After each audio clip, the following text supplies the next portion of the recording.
Okay, I'm just going to record here an analysis of a few Alterac pass replays that Arvallen sent me because I posted a tier list in the Not Paradox Discord the other day, and we had a lot of good discussion on it, and I'm fairly certain that I understand how to play the map correctly. Um, but Arvallen kind of disagreed and said he was playing custom maps with like pre-made teams and like actual decent drafts and team comps and things. And he was saying that like you can stall the objective for a long time and things like that. And so he kind of disagreed with me a little bit. And so I asked him to send me the games. Being because I've mostly been playing it in quick match and unranked. In preparation for Hero League, since I figured that's how most of the games are going to go. And when a new map comes out, I want to be able to abuse knowing how to play it to very easily gain wins basically on it and a high win rate on the map, and then rank up quickly in the new season from that. So that was my mentality. I do think the stall tactic that was proposed by Cavalier Guest does work better in like team coordinated environments, but I still think it's incorrect, and I still think it's fairly easily counterable, assuming you draft correctly. So in terms of this draft, I don't really like the Genji Johanna. I think you probably could have picked some other heroes better than this. But this draft is pretty good on both sides. I also am not really a fan of the Artanis, but it's okay. Thrall is also not that great, but Lucio, TLV, and Jaina are really good. And then Abathur, Ragnaros is still pretty good, and Alexstrasza is decent. So I would say both of the drafts are pretty even in this game, and they're at least not atrociously bad, right? Both teams have wave clear, both teams have global experience, both teams can take camp. So pretty much you have and both teams have a decent sustained support. So you have like the core foundation of like what you need in a draft on this map. Um, so while some other heroes maybe fit their roles better, at least it's not like you're missing a key role in this map. And that's the main problem is like in this map especially, if you're missing one of those key roles, you basically lose automatically because the map is so structured around it and favored to whoever team plays the map better that if you physically can't match them playing the map in one of those ways, you will basically lose, and then the objective is so strong that you will then lose from there on out because then you're at a permanent disadvantage for the rest of the game. So anyway, so the goal of what should happen this game is, because both teams have a global, is they're going to send Ragnaros to top lane. They're basically going to send 3 people mid and Abathur bottom. They might send another person bottom, but it doesn't really matter. But basically, they're going to wait until 30 seconds on the timer, and they're going to see whether the objective spawns topside or bot side. And then, because the enemy team has lost Vikings, they should rotate all the other people into whichever side lane the objective is towards. And that's because they want to get as much of the wall and towers as they can, and especially the fountain is really important. So it's even sometimes better to like kill the side wall and then take the fountain. You can do the same thing bottom. Bot lane's a little bit easier just because this one's kind of like closer. It's more positioned up further, whereas this one's like pretty far back. So there's a little bit of a map disparity in that sense based on which side it goes on, but the same is true of easily defending the capture point for one team and making it a lot harder for the other team. So, it's just kind of whichever way it works out. It's 50-50, So there are a little bit of small imbalances in that sense, but really it doesn't matter because that's still the correct decision for them either way. It's not like based on the objective spawning top side that they would then still want to go push the bottom one. That's not true. You still want to push the top one. Alternatively, they can push the mid one if they decide that this one is too hard, and that might be the play. But actually, I do think that's possibly the play here. They don't really have a good stall team, but if you were facing a more stall-oriented comp, like if this was like Junkrat or Chromie or Hanzo, for example, instead of Genji, that would make them, especially Hanzo, would be a lot better at taking the camp. But then they would have a better stall, so then that raises the importance of this fountain. But anyway, continuing on. So basically, just gonna clear mid-wave until 30 seconds. Okay, so we see its bottom side. So now we immediately want to rotate all of our team down here, and we want to push this. This is good for the red team, basically.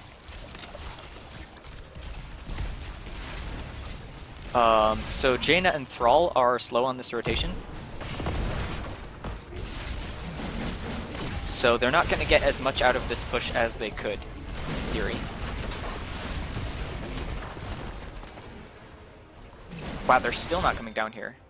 Okay, Jaina is really late on this rotation. That's actually a huge problem. Like, she could have already killed this fountain almost if she was here and just clearing the wave faster and stuff like that. Like, that's actually really important. She's a big part of their wave clear and structure damage right now. Like, Thrall is not that great, and neither is Artanis. Artanis probably shouldn't be leaving. I'm not sure what reason he would have for leaving.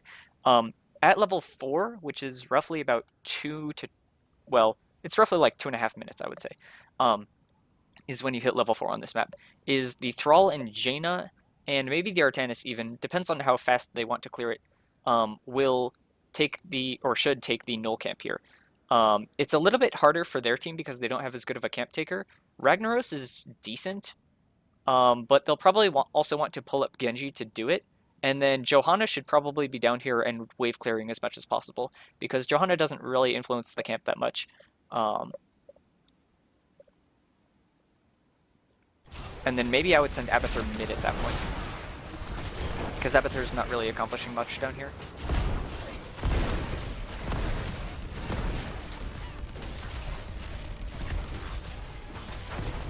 And so they're not taking the camp right now. Because they have Lost Vikings, and Lost Vikings did go bribe, which is correct on this map for sure, if you're drafting that hero, is they can bribe the camp, not the first capture, but the second capture. And then it's on a 50% cooldown, which is really, really, really strong. So currently they're going to have one less camp, it looks like. And then I believe Lost Vikings, it depends on how quickly they build up stacks. But they should be able to get the second one, which if they kill this right around 3 minutes, roughly, like normally you want to be starting it right now, like around 2:20, I would say, or 2:15 even. And then you can normally kill it by roughly 2:45. So then if it's a minute and a half respawn, so then it's 3:45 plus 30 seconds, which is 4:15. So then they could bribe the camp at 4:15, basically. And then it would be 45 seconds from there. So then it would be 5 minutes and it would be up again. And then they wouldn't have enough stacks built up by that point. So then it would be 6.5 minutes and they would possibly have enough stacks built up by then. Not sure. It probably depends on how the objectives go. But anyway, that should be your plan for like, you want to plan out like up until 6 minutes basically of when you're taking that camp. And you can plan it entirely out and structure it that way. So right now they're already going to lose one taking of that camp.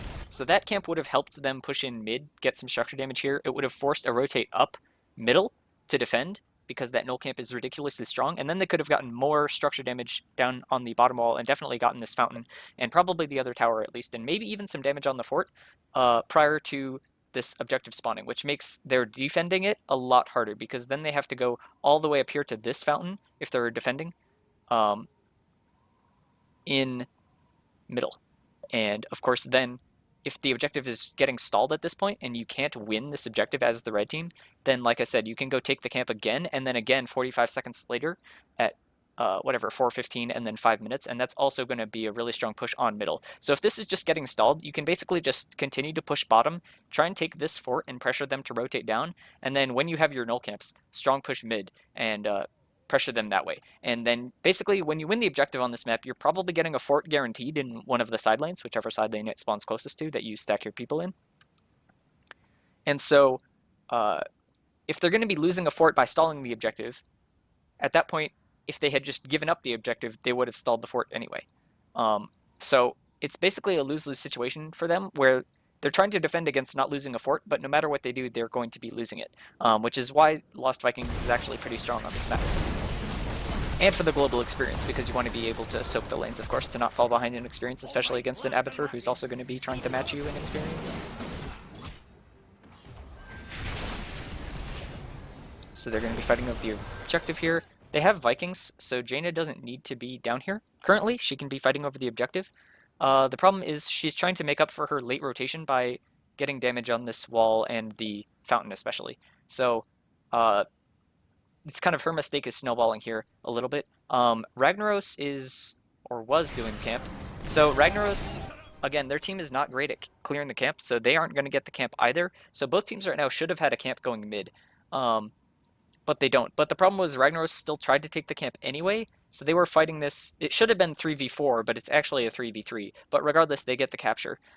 It was kind of a 3v2 because Genji was actually pressuring the Jaina, but regardless, it should have been a 4v3 on this, or a 3v2 if you really want to play it that way or whatever. But Yeah, it's a little bit, not quite that simple because they have Abathur, but yeah, anyway. So more fighting goes on over the objective. It's good they got the defense. And I'm mostly just waiting on the timer now. Okay, so it's 4:15, so this is when he could have bribed the camp. He has the stacks. Okay, he's going to do it. So essentially, you can bribe the camp at the exact same time that you were going to. They just straight up lost a capture on this camp right now. So this is experience and structure damage, middle and pressure, forced rotations from the opponent that they just missed out on straight up. And it's pretty much snowballed by the late rotations from middle to bottom. And on the draft of blue team's part. They should be exploiting the draft of blue team being not good, because the problem is you're not good at both taking the camp for yourself and clearing the enemy camp, which is why wave clear is especially important in this map. So, oh, he went Mercenary Lord. I'm not familiar with Vikings' talents beyond this bribe, so I'm not actually sure if that's the best talent at level 4, but I guess it's decent. I was surprised to see the Gnolls were gigantic mid. Alright, so they're fighting this. They're winning it again because Ragnaros is defending middle from the Gnoll camp, right? So basically the same thing. You get the Gnoll camp, you have to you put pressure on your opponent, you force a rotation out of them, and then you get a person advantage on the capture point.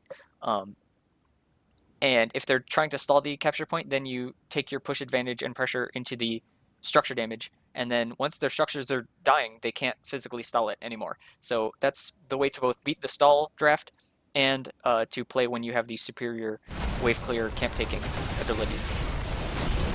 So it looks like they're going to win this objective. Oh, can they get the defense? They do. Amazing. Alright.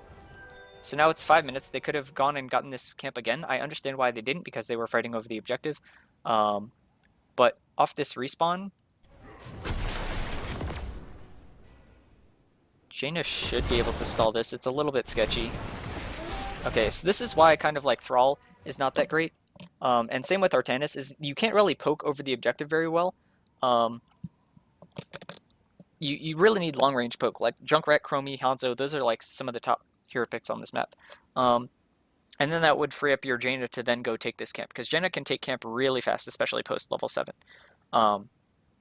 She'll take some damage from it, but she can always tap and she would be fine. So these are not really great, like they're not really good like tanky heroes either, like Urel or something, that can just like really hardcore defend this and not be pushed off. Like Thrall died, you know, Artanis got pushed off. So it's kind of like, there's a reason why those heroes I put lower in my tier list, and like it's not that they're bad, it's just that other heroes like are more suited to the map, and that's so important on this map over like almost any other map.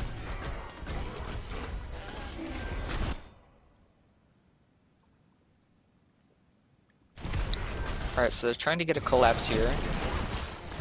Trying to get the stall. Oh, okay. Artanis got the backdoor on the capture. That's pretty well played on him, actually. So that's part of the problem, is they lost so much of the... That's an interesting visual bug because the timer's paused. Is because they got so much essentially free cap on it earlier by having the superior camp pressure, is they were able to do that. And even if they had sent some person back to defend him, if they had taken the camp, then they also would have had to send a person back here to defend, right? So then you would still have a person objective on defending your camp, or then going and fighting to get the last little 1 second on their camp. So like taking the camp just creates so much pressure on this map that it's crazy. Okay, so now they're going to have the camp. They're going to hit level 10. So they should definitely push bot lane. They already got a bunch of structure damage on there, so this is the weakest lane. They didn't get the camp right now, so that we'll have to wait until after the objective, but they can definitely get this fort and then just back off and take the boss. The enemy team will probably be level 10, mostly because they have Abathur, and so he's going to be soaking while defending the objective and stuff. But they can probably just rotate mid and take mid fort as well, and then go fight bottom camp, and they might be level 13 around that time. They might need to soak a little bit before taking the boss. It might not be like immediately after the objective, but you can definitely push your advantage bottom here. Really strong. So Jaina had to recall, unfortunate. It's basically because... Well, it's because I think she's going the wrong build, for one thing. Having the mana regen would be important, because then you would have the mana sustain, and then you would get healed up by your Lucio, which is why sustain supports are really good. Because then, like, recalling on this map is really bad because it loses you a lot of pressure, and you need, like, constant pressure on this map to press your advantage. So they have Ragnaros, it's pretty good on defense. It looks like this is before the change. I need to actually lower that volume probably, huh? Let's just take that down a notch. Alright.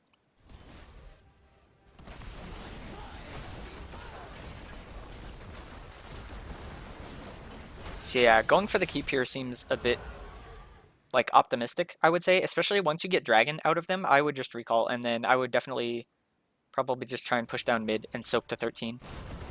And then look to boss. Yeah, this is just a problem of overstaying and not recognizing what you want out of the objective. If you get the keep wall from the objective, you're happy. That's the time to back off. Going for this, unless you're, like, definitely stomping the game and they have no way to defend you, is asking for comebacks to happen. So this is just not recognizing that you already have a significant advantage on the map, right? They're like a full level ahead, right? And they could have had one more camp in addition, which probably would have meant that this fort died from the objective rather than still being alive. So they would have been definitely 13 at this point, and then they could have backed off as a team and done the boss, and then it would have had 13 to 12 basically. So they're up a level and a talent tier at that point, making the boss a lot easier to get. But instead they give the enemy team their boss, which is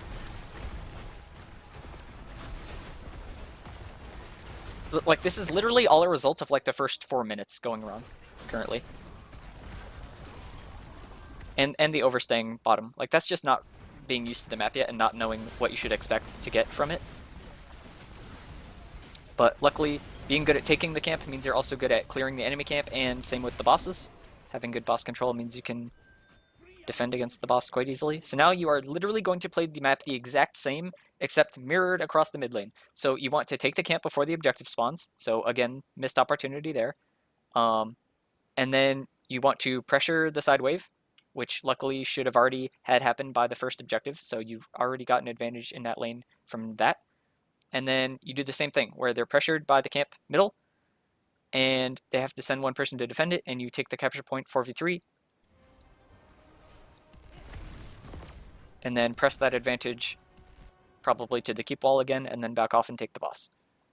And if they had gotten this boss, the boss probably would have gotten the keep. And then once you get the keep, then the enemy team winning this objective is 2/3 as good, because it will only push middle and top simultaneously, and bot lane will be delayed for so long because they'll have the keep catapult replacement big dude that delays it keeps the wave, like, frozen, like, here at the keep wall basically. And so it takes so long to finally push and get to your fort that it's really easy to defend it. You only have to defend 2 at once as the red team once you get a keep.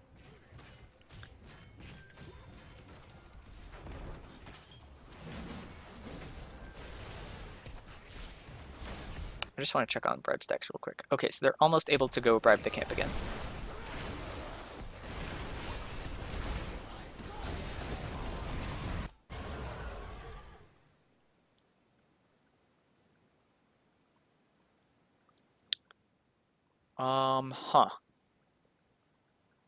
I think this fight is fine to take because Ragnaros isn't with them. And again, like, that should be the case because they should have had the camp, but I think that's more of a misplay on Ragnaros' part in this specific case, but I still think they're okay. The Abathur on cloning Genji here is putting in some work, unfortunately. I would say that's primarily a problem of Artanis there. Like, he's just not that great in these objective fights.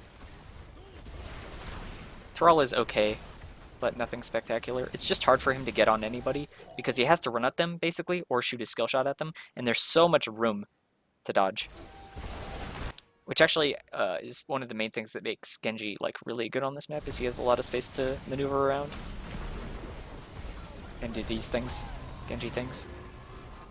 I'm not sure on laser on this map. Again, for the same reason, there's so much space. So it looks like they're still going to win the objective anyway. Primarily because they won the first objective, and so they're pressuring mid-keep as well.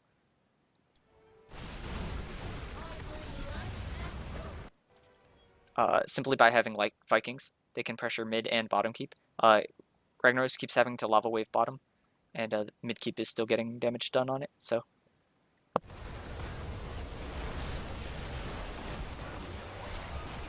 far, this game is playing out pretty much exactly as I would expect based on the drafts, I would say. And same with the objective fights. Ooh. Hate to see Lucio ult be used like that. So they're going to win the objective. I would have to watch that back to see exactly how a misplay like that happened, but regardless, I would say red team should have a keep at this point, if not two almost, if they played this better. And at this point, the red team can stall the objective. Like, because they got the first one, you can stall the second one, and you're at an advantage at that point. So, but even if blue team wins this, I still think red team probably has an advantage, simply because they have the better siege team. Genji, Johanna, Ragnaros are not that great like siege heroes, especially compared to like Jaina is really good at sieging, pushing with the objective. So their team should probably be pushing top here, I would say. I'm curious why they're going bottom.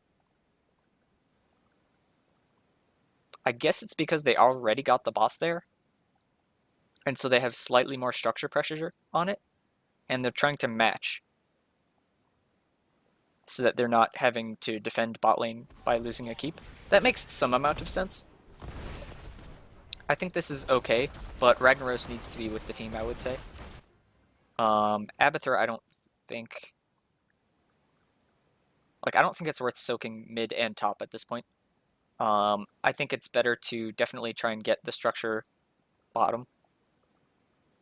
So I would say, especially because they're defending top, makes Ragnaros up here really worthless. So Ragnaros definitely should be bottom with the team. And he's just like wasting time having to rotate down.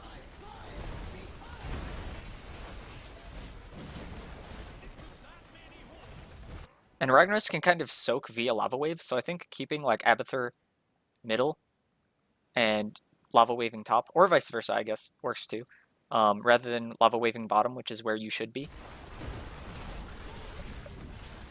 You could lava wave middle and get the soak that way for the most part.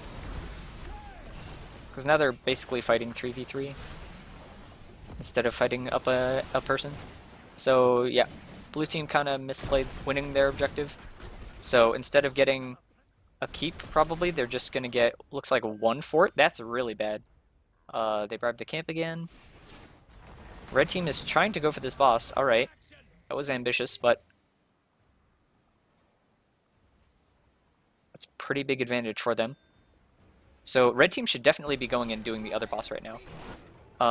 Or taking the camp again. Actually, yeah, the boss is too ambitious because the fort is still up. But taking the other camp here would be good. Probably should just be Jaina to go do it. Like I said, red team can now stall because they have the superior map pressure. And so if you just stall this out and take the camp a bunch, then eventually the blue team is going to have to defend, and you can win objective then. You don't want to win objective like in a straight 5-on-5 fight, because that has a chance to basically give them a chance to actually win. Whereas if you're fighting 5-on-4, it's a lot easier to win, and it doesn't really give them a good chance, and then you can win objective and pretty much end the game at that point. So I would say that was misrecognizing how to take the fight from red team. And it means they lose the objective again, unfortunately. So they're getting the camp after the fight instead of getting the camp before the fight. And now, not only can blue team defend against this, but the cavalry, the objective, will defend against it. And they lost the objective in the other two lanes, so really kind of a... like, it's not that this map is not snowbally, it's just that they're allowing the other team to snowball. Kind of. Like, they're not snowballing in the way that they should. They're basically throwing, is basically, I'm using synonyms for throwing, but it's more of a lack of knowledge that's causing the throw. It's not like they're misplaying or just, like, intentionally just, like, dying or something, you know, doing something crazy or dumb. It's more like they're just not recognizing how to play the map, and the blue team is taking advantage of the misplays on the map to regain some footing for themselves. So they took camp again, which is good.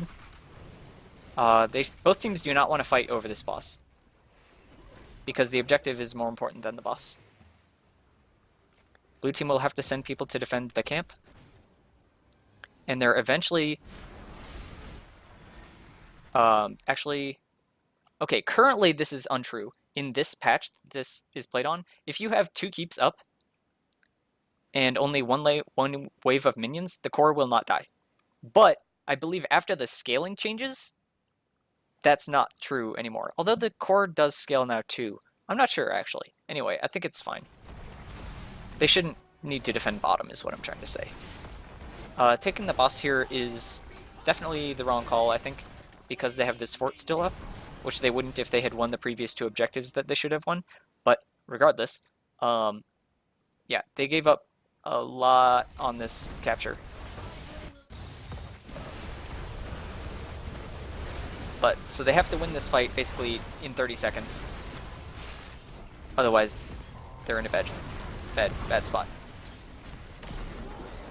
Alright, so they did it. It was messy, but it got done. It got done, so it looks like it's gonna be okay. Looks like red team is gonna get the capture.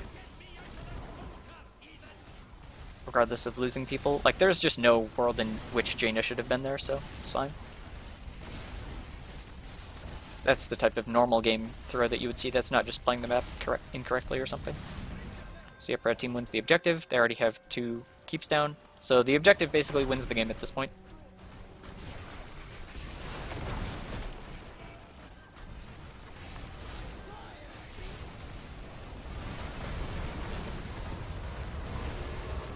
The longer they can stall them mid, the better, pretty much. Core is just going to die to minions top lane, it looks like. Yep, pretty much what happens. And so that's that game. Alright, let's take a look at some of these other ones here. So that was kind of like a global team comp. There definitely wasn't as much importance being placed on taking the camp as there should have been that game, but it looks like they understood the global and soaking and importance of like playing the map basically.